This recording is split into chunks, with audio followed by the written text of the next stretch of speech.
Jadi secara zahir betul turunnya lewat Sayyidina Jibril, diturunkan ke langit, di langit dunia. Disitulah disimpan riwayat Quran dari Lauh Mahfuz. Tetapi Quran yang hakiki Allah langsung turunkan kepada qalbu Nabi Muhammad SAW. Itulah yang disebut di Quran, bahwa Allah langsung mengajari Nabi Muhammad SAW tanpa perantara Jibril. Min ladun hakimin alim. Ladun, laduni. Apa arti laduni? Laduni itu ketemu langsung, ngambil langsung. Orang hari ini kalau disebut laduni, ilmu kebal, itu mah ladono. Nggak ada ilmu laduni, itu nggak diurusan sama ilmu kebal. Ilmu kebal aja, kita juga nggak anti kok sama begitu. Karena guru saya juga ada yang ngajarin ilmu itu pakai zikrullah, pakai tarekat rifaiyah, ada di kampus saya. Ya. Tapi jangan sebut laduni, karena guru kami gak sebut itu laduni, dia sebut ini manfaat zikir. Ente mau tahu nggak? Bismillahirrahmanirrahim, la yadurru ma'asmihi syai'un fil ardi wala fis samaa'i samil alim. Apal ya? Itu mah baca. Ya, dengan nama Allah yang siapa bersama namanya tidak ada yang merusak, menyakiti dia, baik di langit ataupun yang di bumi. Adalah seorang sahabat tidak pernah sakit. Begitu juga seorang tabi'in tidak pernah sakit. Ternyata mereka ini pengamal. Suatu kali muridnya heran, kok gurunya demam. Kata si murid, wahai tuan syekh, bukankah engkau mengamalkan zikir bismillahirrahmanirrahim dulu, dan sepanjang aku khidmah engkau tidak pernah sakit? Apa jawaban beliau?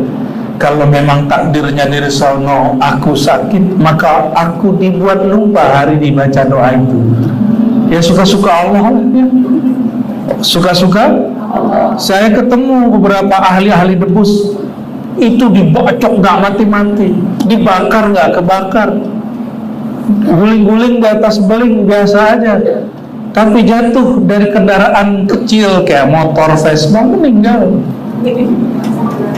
Suka-suka Allah, suka-suka Allah ya. Dan beliau-beliau sangat mengerti ilmu itu. Jadi itu bukan laduni. Laduni itu hanya ilmu yang didapat oleh rohaniah baginda Rasulullah SAW saat bertemu langsung Allah Subhanahu wa ta'ala. Maka langsung, maka Quran yang diturunkan oleh Jibril itu ayatnya terbatas, cuma 6.666 di satu riwayat, di riwayat lain kurang. Ya, tapi Quran yang hakiki itu siapa sebenarnya? Ketika ada hadis, Iqra'ul Quran, bacalah Quran, fa innahu ya'ti yaumal qiyamah syafi'an li ashabi. Karena Quran itu nanti datang pada hari kiamat menjadi pemberi syafaat bagi sahabatnya. Coba bayangin, nanti bayangin Quran mushafnya datang gitu, gitu ya, terbang dia, begitu. Itu bayangan anak kecil nonton film kartun. Sayyidatuna Aisyah ditanya, apakah akhlak baginda? Apa jawaban beliau? Khuluquhul Quran, akhlak beliau Quran. Maksudnya apa itu? Hakikatul Quran Sayyiduna Muhammad sallallahu alaihi wasallam. Hakikat Quran itu sendiri beliau itu. Nyambung kan?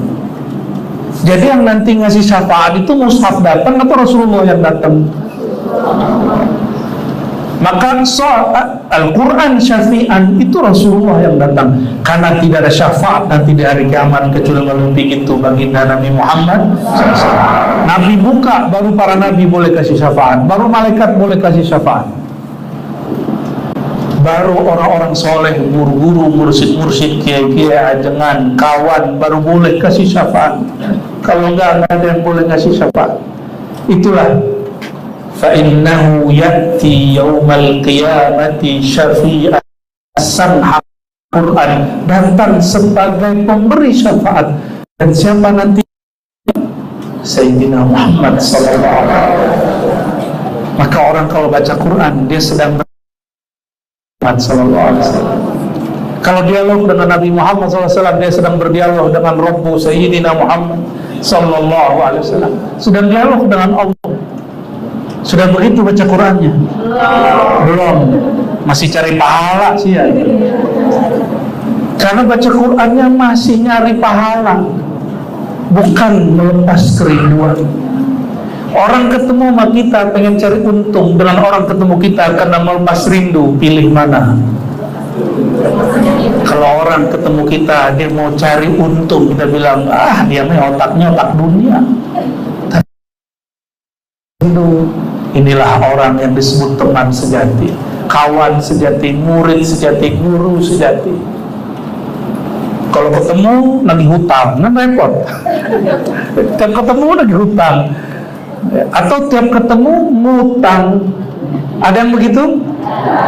Tiap ketemu ngutang, ogah ketemu orang begitu, benar nggak? Sama. Rasulullah SAW masih dapat kita akses dialog dengan beliau melalui Al-Quran. Apa kata Allah? Wa nunazzilu minal Quran. Jadi ada Quran yang diturunkan secara kulliyan, jumlatan wahidah. Begitu dalam ilmu tafsir. Diturunkan secara global, ya, pada malam Lailatul Qadar. Lalu dari yang global itu Allah cicil lah, itu yang menjadi berapa tahun Quran diturunkan. Itu diturunkan secara juz'i. Tadi namanya kulli semua. Itu cuma diturunkan ke Nabi Muhammad SAW. Jadi Quran itu diturunkan ke baginda Rasulullah SAW semua sudah. Tapi beliau hanya diizinkan mengeluarkannya per kejadian atau berdasarkan perintah. Walaupun kita minta-minta, Nabi nggak bisa mengeluarkan kalau Allah tidak izinkan. Ya, sallallahu alaihi wasallam. Wa nunazzilu minal Quran, dan kami akan dan selalu fi'il mudhari' ini daripada bagian-bagian Quran, minal Quran. Surah dan nunazzilu itu menunjukkan perbagian-bagian ditambah min litab'id, sebagian dari Al-Quran, syifa'un wa rahmatun lil mu'minin, sebagai syifa, obat dan rahmah, kasih sayang bagi orang yang percaya. Saya lebih senang mengartikan mukmin itu percaya, karena hari ini orang mengartikan mukmin itu pakaian dan pilihan politik. No, sekarang partai Islam banyak. Ya, bagi kita silakan berjuang jadi politisi, silakan. Saya restu semua. Ya, benar Habib ya? Kita restu semua. Kita restu semua. Namun dari semua orang yang maju dan membawa partai Islam, nama Islam, kan tidak bisa dipastikan mereka itu betul-betul mewakili suara Tuhan. Benar nggak? Mereka juga sedang berjuang. Ini suaraku atau suara Tuhan? Ini suaraku atau suara berhala? Berhala yang bernama suara. Maka para caleg-caleg mesti belajar ayat ini sehingga kolbunya sembuh. Dia tidak lagi memberhalakan suara. Dia hanya menuhankan Allah Subhanahu wa ta'ala. Itulah syifa'un. Takut nggak dicaci orang? Takut. Kenapa takut? Karena kolbunya berpenyakit. Pengen, suka dipuji orang, suka, itu karena kolbunya bermasalah. Itu sebabnya hari ini di layanan sosial media kita ada live begini. Nggak ada begini ya? Bener. Itu cuma untuk urusan like. Orang mau bikin aneh-aneh. Karena like itu sudah menjadi jalan berhala baru. Suka tidak suka. Benar kan? Ya. Untungnya orang Indonesia sholatnya 5 kali sehari. sehingga kalau dibenci tidak stres, karena kepalanya udah biasa ditaruh ke bawah, gitu ya. Jadi kalaupun dicaci maki orang, memang kepala gue hina, emang aku terhina, dihina orang mah biasa aja. Orang yang sudah biasa sholat itu kalau dihitung sujud kita berapa kali tuh? 5 kali sholat itu, 2 kali, 4 kali subuh, jadi 1 rakaat 2, bener. Ada yang 3, kerajinan. Subuh itu sujudnya berapa kali? 4, berarti 17 rakaat kali 2 berapa? 30? Bener? Serius? Oke. 34. Berarti 34 dia hinakan kepalanya. Seandainya setiap hari ada orang menghina dia 10 kali, 20 kali, masih ada sisa. Biasa aja. Biasa aja. Inilah berhala yang masuk kepada orang yang sekarang menapak dunia-dunia viral. Masuk ke TikTok, masuk ke YouTube, masuk ke Facebook. Facebook mah anak-anak sekarang gak laku. Muka-muka begini nih masih bagiannya masih kayak gini. Instagram, ya salam.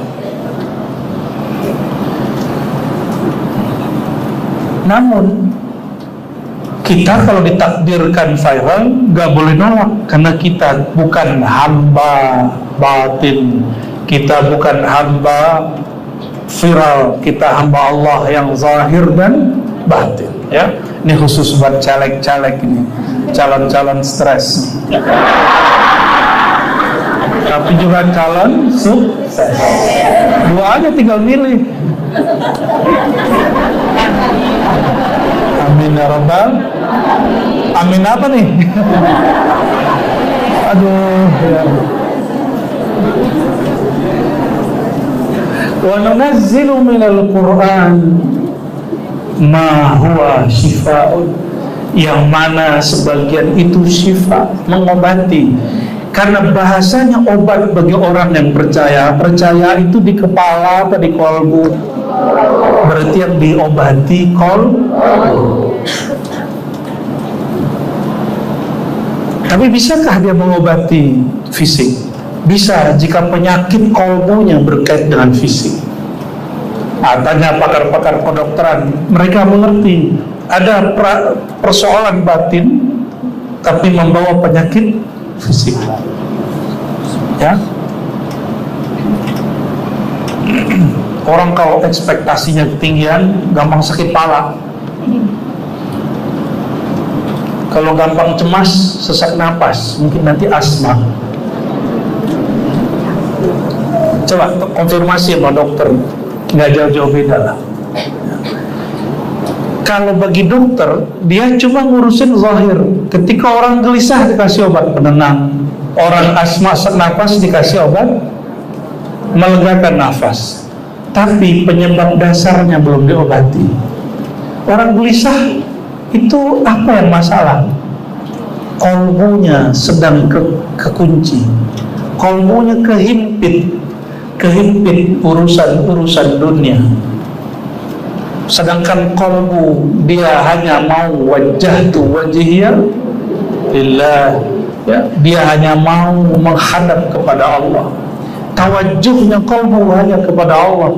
Kalau dia sudah mulai menghadap selain Allah, itu kolbu mulai gelisah. Ini saya pastikan semua orang gelisah, itu pasti kolbunya mulai berkiblat kepada selain Allah.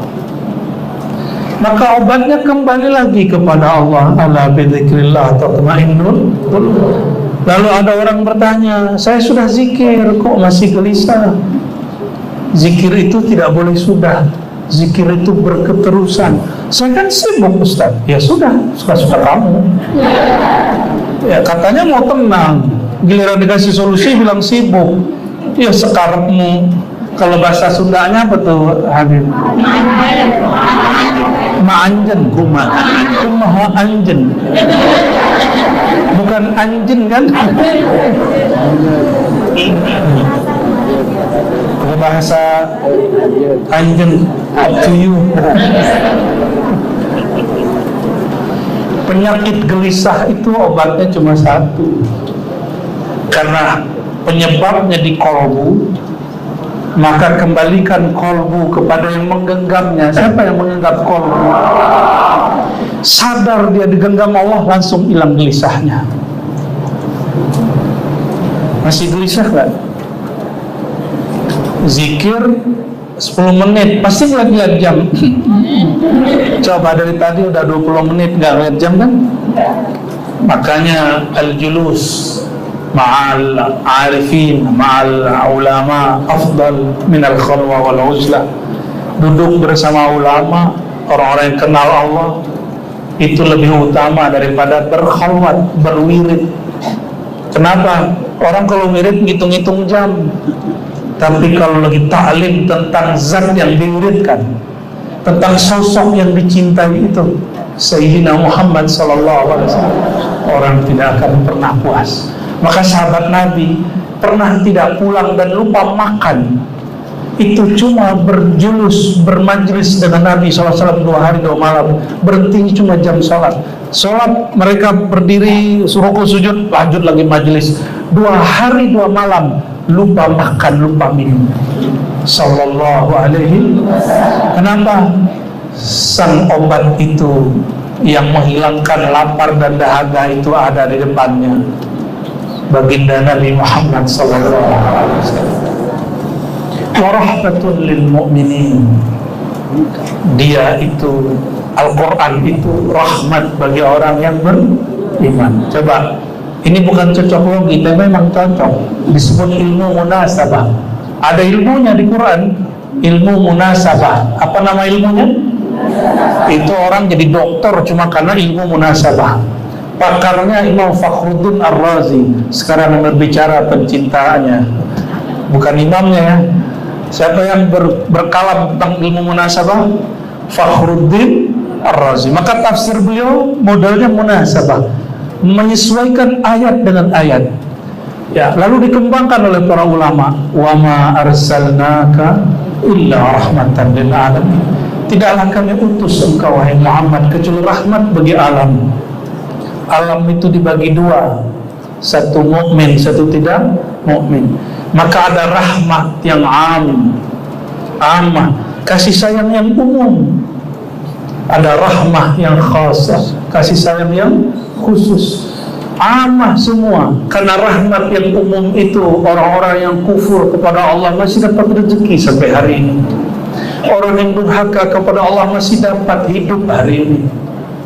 Tapi rahmat yang khasah, ini rahmat hanya turun ke dalam qalbu, yang menghilangkan gelisah.